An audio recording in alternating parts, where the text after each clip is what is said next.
आवाज़ और तस्वीर की दुनिया में SNN न्यूज़ के साथ मैं हूं शाहिद अजीज चिश्ती।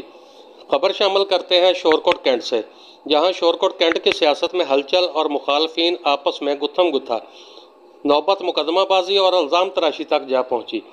तफसीलात के मुताबिक हालिया कंटोनमेंट के इलेक्शन के रिजल्ट का ऐलान होने और शफाफ इंतखाबी अमल के बाद हारने वाले उम्मीदवारों को जीतने वाले उम्मीदवारों की जीत हजम न हुई और उनके जश्न में खलल डालने की कोशिश की मुज़ाहमत करने पर उनके खिलाफ इल्ज़ाम तराशी और बहतानबाजी का सिलसिला शुरू कर दिया। और इसी को जवाज़ बनाते हुए मुबैना तौर पर मुनीर अहमद संदीला, जो कि वार्ड नंबर 1 से फातह उम्मीदवार थे, उनके सपोर्टर्स मोहम्मद बिलाल और साजिद अशरफ वगैरह के खिलाफ झूठी FIR दर्ज करवाई ताकि मुनीर अहमद संदीला को उसके सियासी मंशूर कब्ज़ा माफिया का खात्मा पर अमल दरामद से रोका जा सके।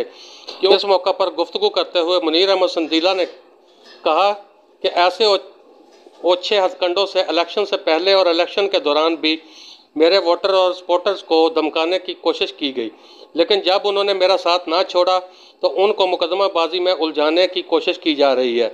लेकिन ऐसे हथकंडे हमें हमारे इंतखाबी मंशूर से नहीं हटा सकते। हम एक शफाफ तरीके से मुंतखब होकर आए हैं और अवाम के मसाइल को उनकी दहलीज पर हल करेंगे। उनका कहना था कि अल्लाह ताला ने पहले भी हमें फतह दी थी और अब भी हम सुरखरू होंगे।